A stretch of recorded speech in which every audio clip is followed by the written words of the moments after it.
Good day everyone, welcome to the course on next generation sequencing technologies, data analysis and applications. In the last few classes we have talked about the transcriptome assembly process, then we have talked about the transcriptome quantification process, and in between we had a very short hands on how to get to the transcript abundance part or the raw count part from the read data. So, we will talk about the biases in RNA sequencing experiments in this class. So, we have touched upon this topic very briefly in the last class when we were talking about the alignment free methods, and we will talk about these biases in a lot more detail in this class. Now, this is very important because these biases can affect our quality of analysis, our quality of inferences that we draw from these RNA sequencing experiments, right. So, we need to understand these different types of biases that are present there. Sometimes we may not get to the exact origin of these biases, right, why these biases arise, right. So, this is something we still cannot predict, but we observe these biases in the data, and this is something that we need to correct for before we can proceed for further downstream analysis. So, these are the concepts that we will be discussing in today's class. So, the biases in RNA sequencing experiments and methods for bias correction. Okay. So, let us look into these different types of biases, and here are the keywords. So, we will talk about positional bias, sequence specific bias, and finally, we will introduce the term normalization. Okay. So, let us start with a very simple example, okay, of this RNA sequencing experiment, right. So, at the end of RNA sequencing experiment, the goal is to measure or quantify expression of genes in a sample, right, and maybe compare these expressions across different samples, right. So, maybe different conditions, different treatments, etc., and see which genes are showing higher expression, which genes are showing lower expression. This gives us a tremendous insight into the what is actually happening inside the body or inside the cell, etc. So, let us look at this example, right. So, we have these three genes, right, gene A, gene B, gene C, and we have these blue reads mapping to these genes. Okay. So, we are not talking about exons or isoforms, just keep it very simple here. So, we are seeing these reads that map to gene A, gene B and gene C in an RNA-seq experiment. Okay. And what we get is we generate a raw count data, right. This is something we have seen, right. We have this for many genes, we have these raw counts, right, 4, 5 or thousands, right. So, here is an example from, and when you convert this to numbers, right, number of reads mapped to each gene, we see for gene A we have 6 reads mapping to this gene, right. Then for gene B we have 3 reads, and for gene C we have 2 reads, right. So, this is something what we see. Now, the goal, as I said, is to go to the expression level of genes. Okay. So, by looking at this table, can we just say gene A has higher expression than gene B, right. So, can we just simply say because gene A shows higher number of reads, right, mapping to it, right. So, we will talk about this, right. This is not so simple, and we will talk about, right, how we can actually arrive at the expression level from this raw read count data.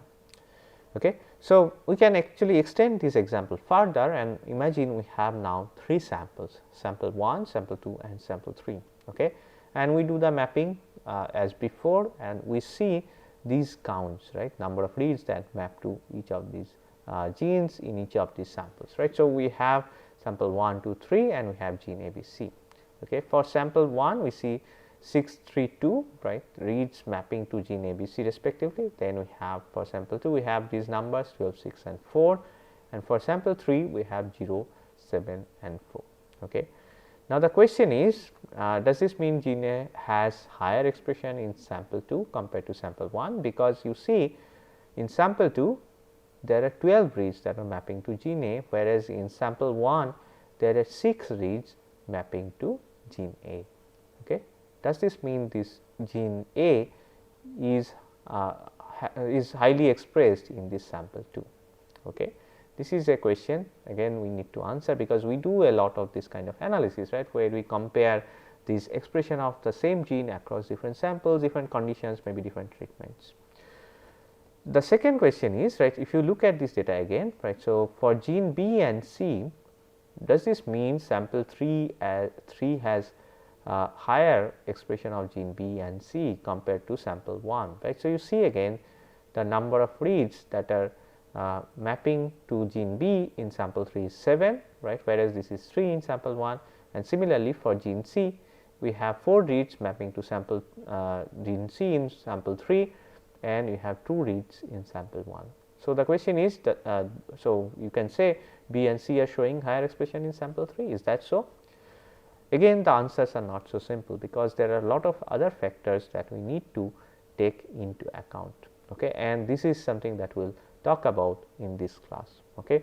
So, whenever you do an RNA-seq experiment, you will always get something called technical variation, and then we have biological variation. Okay. And the goal of this discussion on biases and bias correction is to actually minimize this technical variation, so that we can study this biological variation, right, because that is where the insight is, right. So, we understand the behavior of the system, we understand how the cell is responding to certain treatment, right, or maybe responding to certain environment, etc.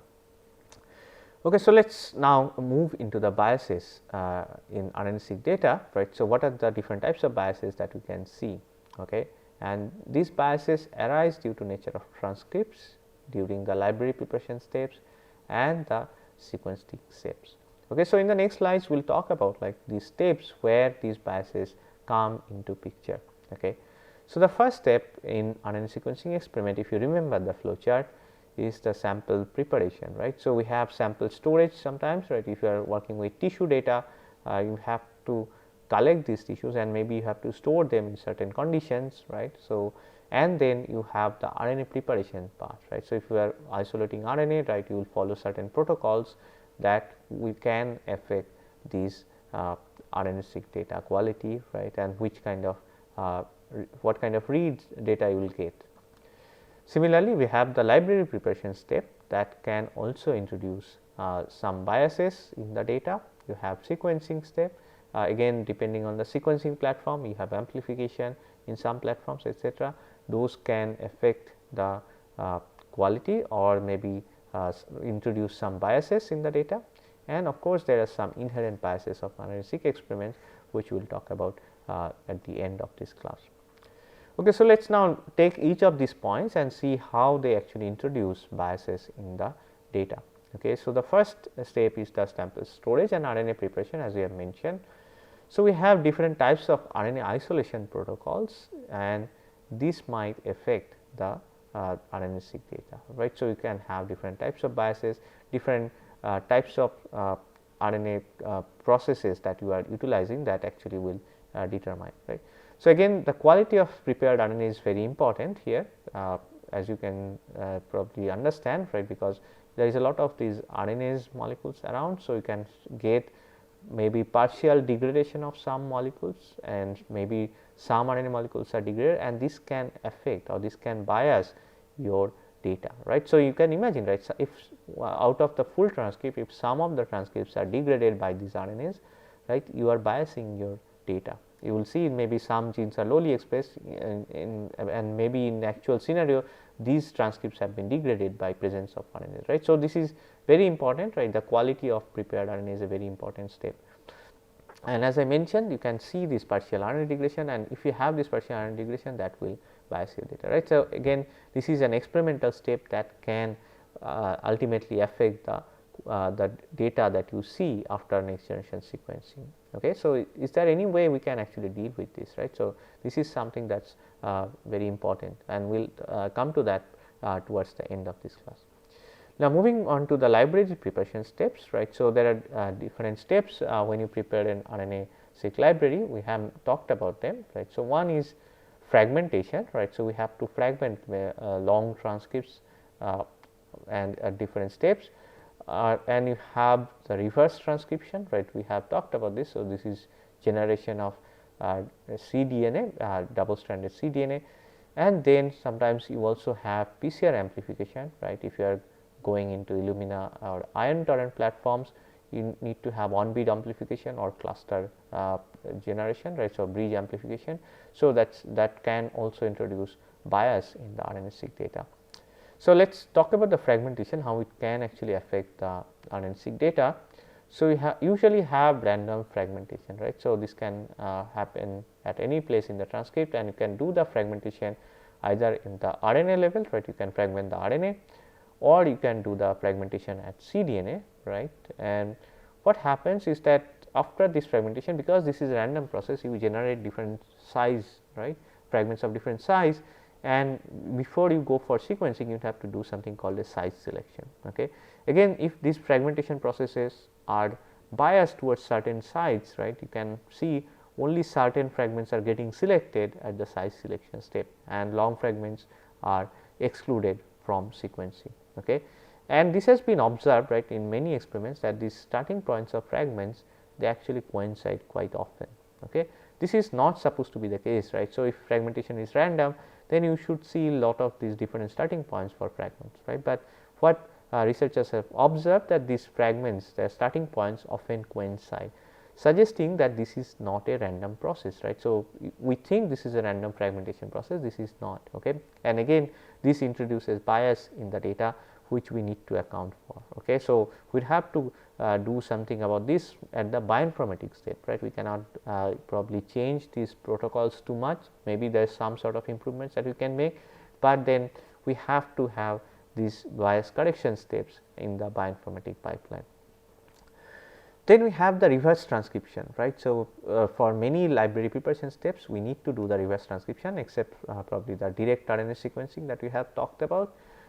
So, in reverse transcription, the earlier researchers used this oligo-DT primer, where they are looking at the poly A tail, right. So, these primers will bind at the poly A tail. So, what we will see when you have this kind of oligo-DT primer you are using, you will see like only certain parts, right, from the 3' end of the RNA, they will be amplified, and maybe the you will see a lot of over representation of the 3' end of the RNA molecules, right. So, you will see more reads there, and you will see less reads from the 5' end. Okay. So, this can happen, and again we have talked about this. This means we have non-uniform coverage across the transcript. Now, what researchers suggested, maybe we can use random primers instead of this oligo-DT, right. So, this should solve the purpose, solve this problem of this bias towards certain region, right. But again, we have binding preferences, right. These are usually random primers. They will again have binding preferences for certain regions, or which we call as priming bias, and this can again lead to generation of only certain fragments being overrepresented in the read data. Okay. So, again you can try different ways, but again these biases will be there in the data. You can also have bias due to amplification step, right. So, this is amplification in the cDNA synthesis step or in the cluster generation on on-beat amplification, right. So, you can generate this bias. Now, we have talked about priming bias. So, means when we are getting only certain fragments that will be amplified. So, these will be overrepresented in the library. In addition, there is something called a GC content bias. Okay. So, what is this GC content bias? Is that what we have observed, or researchers have observed, is that sequences that have low or high GC, these are usually poorly amplified, and they are poorly represented in the RNA-seq library. Okay. So, again this is something to do with the amplification process, and you can have certain modifications in the amplification step, right. This is an experimental modification. You can add certain solutions that will help in better amplification of these low or high GC regions, right. So, that you get more or less uniform representation of all these regions in the RNA-seq library. So, you have some experimental solutions, but again you do not know how effective this solution is until you see the read data, and in the from the read data you can identify whether this kind of biases are still there. Okay. And this is something that is a very important part of all this analysis. And finally, what we have talked about is that there are inherent biases in the data, right. So, one of the first thing is the variation in gene length. Okay. So, you have let us say 10,000 genes, right. They vary tremendously in terms of the size, right, of the transcript. So, some transcripts may be in 1 kb length, some transcripts may be only 200 base pairs, some transcripts may be 5 kb, right, and this also leads to bias in the data. So, we will talk about this, right. So, what happens is that if you have a longer transcript, right, there is a high chance that you will get more fragments, right, and you will have more reads coming from this transcript in the RNA-seq library, right, because simply because this is longer transcript, you have more fragments generated and that will be sequenced more than a transcript that is smaller in length. Okay. So, this is what actually would lead to bias in the data. Okay. So, you will find longer genes will have more reads mapping to them usually. If you are comparing this between a long gene and a short gene, right, and they are expressed at same level, you will usually see longer genes will have more reads compared to the short gene. Okay. So, this is a bias that is there in the data. In addition, you have something called variation in sequencing depth from one sample to another, right. So, if you sequence two samples, maybe in one sample you get 1,000,000 reads in total, in another sample you will probably get maybe 1.5 million reads, right. So, again you cannot control how many reads exactly you will get from each sample, right. So, you will see this variation, and again you need to account for this variation. Okay. So, we have talked about these different types of biases in the data that you can see. Some are sample specific biases, right. So, when I say sample specific biases mean these are present in each sample and these are unique, right. So, they are unique for sample, right. This is not like you have processing these 8 samples and you see this same bias across this sample. That will actually be easier for us to deal with, because if you see this kind of uniform biases across this data set, you can filter out these biases quite easily, or maybe if you are doing comparative analysis between samples, you may not have to counter or account for these kind of biases. But what we see is that these biases are sample specific, okay, and this means we have to correct for these biases at the sample level. Okay. And this, as I mentioned, this is unique to each sample. So, they vary from one sample to another.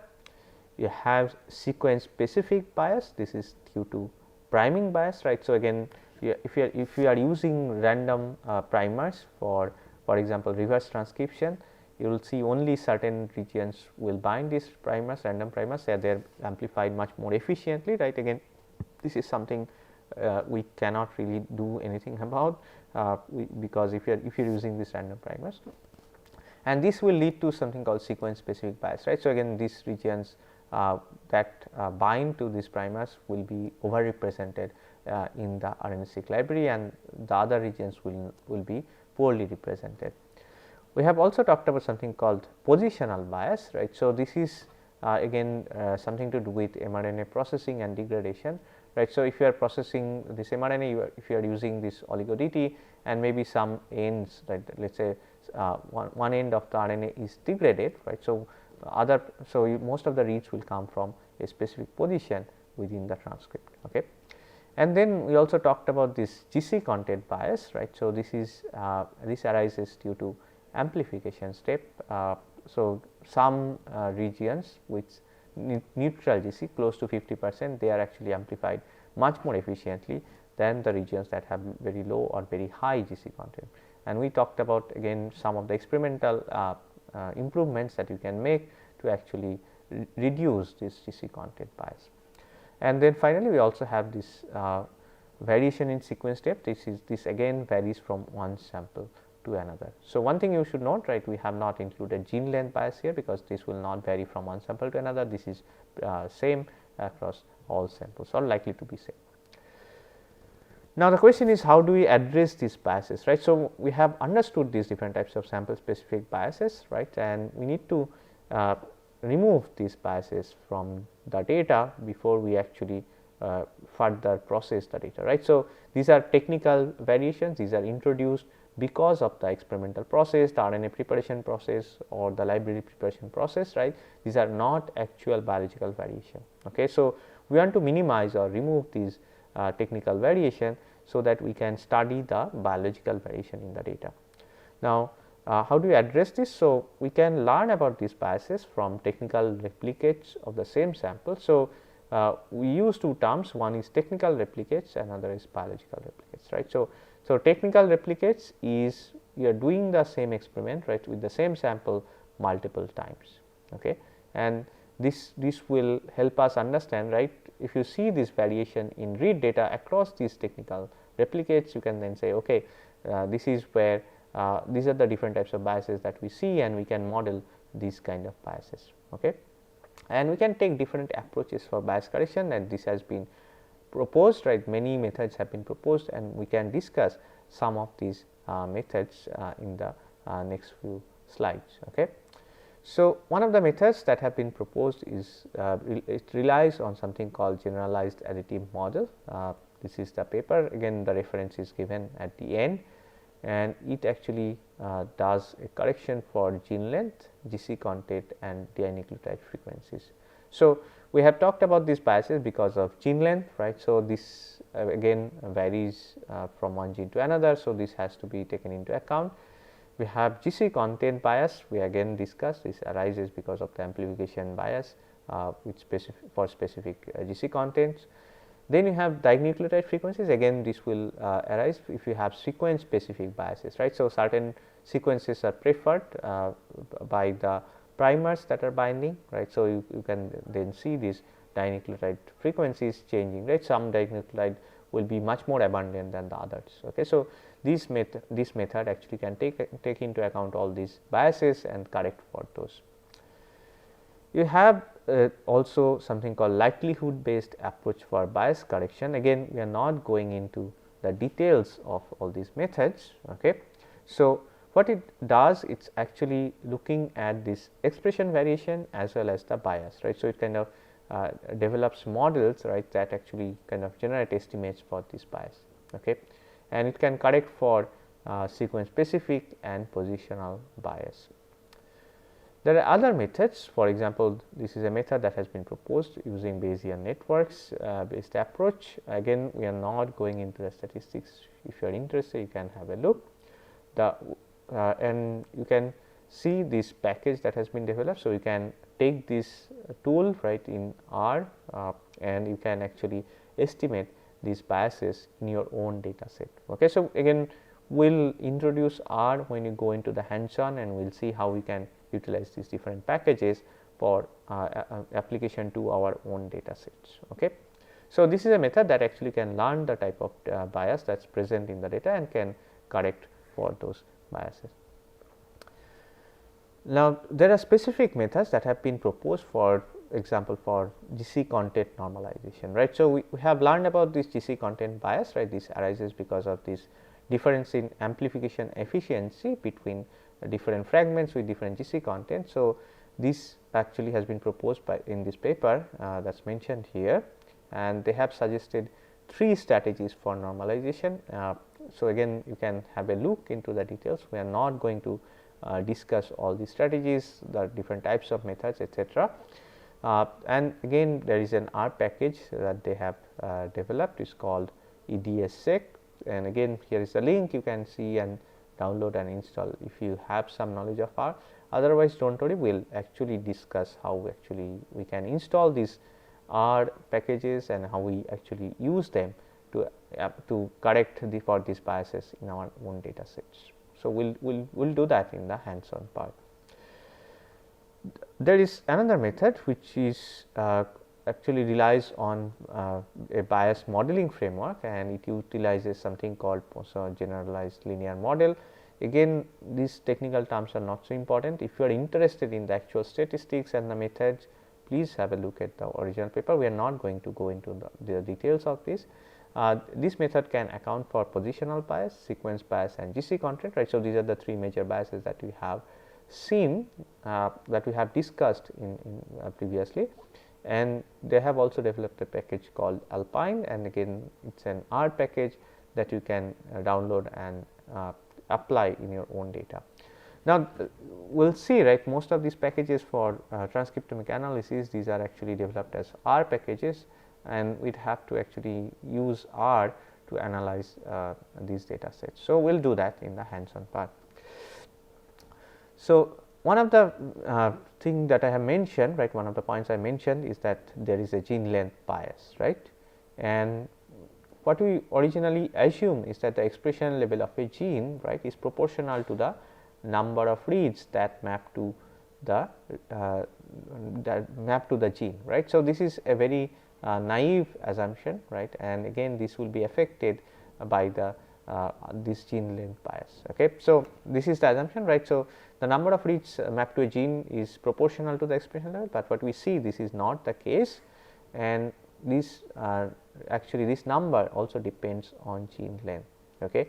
And as we have discussed, right, and you can imagine, right, if you have a longer transcript, you have more fragments generated which can be sequenced in the library. So, these fragments will be over represented in the library and they will appear as more highly expressed, right, even though they are not. Okay. So, longer genes, if you compare a long gene and a short gene and compare if they are expressed at the same level, even then you will see the longer gene will show higher number of reads mapped to them, because they simply have more number of fragments generated from them. So, coming back to the same example that I gave you, right. So, again this we have these 3 genes, gene A, gene B, gene C, and we have the count table. And now what we will do, since we know about this gene length bias, I will also mention the gene lengths right here. Okay. So, here you see now gene A is of length 2 kb, right, gene B is 1 kb and gene C is 0.5 kb. Now, once we know this, right, and we know about gene length bias, so can we answer this question now? Okay. Does gene A have higher expression compared to gene B? And the answer is no, right. So, because gene A is longer, so it is actually twice, right. So, the length is 2 kb compared to 1 kb of B, right, and it should have around 2 times more reads mapped to it. Okay. So, this is something again that now tells us, okay, this is not true, right. So, gene A and gene B probably have very similar expression level. Okay. So, you can now see that when we are accounting for these biases, these questions, the answers to the questions now become clear, and we are actually getting the right answers. Okay. We are not making wrong inferences. And we can actually extend this to this other example that we have taken. We are comparing these expression levels across samples, right, sample 1, sample 2, sample 3, and again we have this question, does gene A have higher expression level in sample 2 compared to sample 1, and do genes B and C show lower expression in sample 3 compared to sample 1. Now, what you have done from compared to the earlier table is I have now added this total number of reads here. Okay. So, this is the total sequencing depth, right, and as we have discussed, this depth can vary from one sample to another, right. So, this is something we again have to take into account, right, and you can imagine probably, right, if we have total number of reads more in a sample, right, you are likely to see more reads mapping to each gene in that sample, right. So, here if you take this example here, if you have 22 reads in this sample 2 compared to 11 reads in sample 1 and 11 reads in sample 3, right. So, naturally you will expect more reads mapping to gene A, B, C, right, in this sample 2 compared to sample 1. So, what we usually can do is we can actually account for this total number of reads, and we can look at fraction of reads that are mapping to the genes, okay, fraction of reads compared to the total number of reads that are mapping to the genes. Okay. And this is something that we will discuss next. For the second question here, right, do genes B and C show lower expression in sample 3 compared to sample 1, you have to be a bit careful, right. So, one of the things you probably notice, gene A becomes 0, right. So, it means clearly that gene A's expression has dropped in sample 3. Okay. So, what it means, if you are sequencing up to the same sequencing depth, only B and C will get all the reads, because gene A is not expressed now. Okay. So, only gene B and gene C are expressed. So, all the reads will come from gene B and gene C, but this does not mean that gene B and gene C are showing higher expression, right, because the gene A's expression has dropped. So, we are not getting any read. Gene B and gene C, they are showing higher reads mapped to them. Okay. And this kind of problem, right, this kind of issues will arise, this kind of bias will arise, and this is an inherent bias in the RNA-seq experiment. And you will see a similar kind of problem, right, if gene A is very highly expressed, it will appear that gene B and C, their expression has diminished. It is because the number of reads that you are getting, it remains the same, only gene A will take a much bigger fraction of the total number of reads, but this will reduce the fraction of reads for B and C, and they will appear as down regulated or showing lower expression. Okay. So, this is something that we again have to be careful about, and this is something we have to deal with when we are analyzing the data. So, the technical term that we use is called data normalization. Okay. This is a process that actually tries to minimize these technical errors, and here is the pipeline again for you. So, we have talked about all these steps before: quality control, mapping, assembly and quantification, and this is where we are now, normalization. Okay. And this is the final step before we actually go into the data analysis or actually answering the biological question that we are interested in. Okay. So, data normalization, the goal is to minimize technical variation without affecting biological variation, and we have to do something called sample specific normalization or within sample normalization, right. So, we have talked about some of these bias correction methods. These are actually within sample normalization, and then you also have between sample normalization within a data set.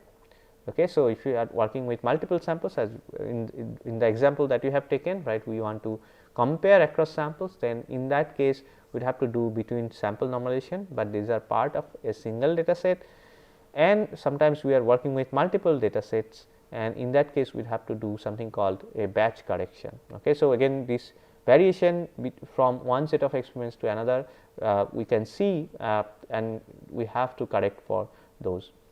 So, for within sample normalization we have talked about bias correction methods, for example, positional bias, sequence specific bias and GC content bias. We have also mentioned gene length bias as well as sequencing depth. Okay. So, we will discuss this in much more detail, the data normalization method, in the next few classes. Here are the references for this class, and to finally conclude, we have talked about these different types of biases in the data, and these can generate technical variations in the data which we need to account for. We have talked about sample specific biases. These include positional bias, sequence specific bias and GC content bias, and we have discussed about this. And we have also mentioned different bias correction methods. These actually can account for these different biases, right. So, we get improved transcript abundance estimates, and we have talked about some of these tools that we can use for this process, and we have introduced the term called normalization, and this actually this is a method that is aimed towards minimizing technical variation, and we have again discussed this within sample and between sample normalization, what is the need, and we have also discussed about batch correction. So, in the next class we will talk about these different types of normalization in much more detail. Thank you.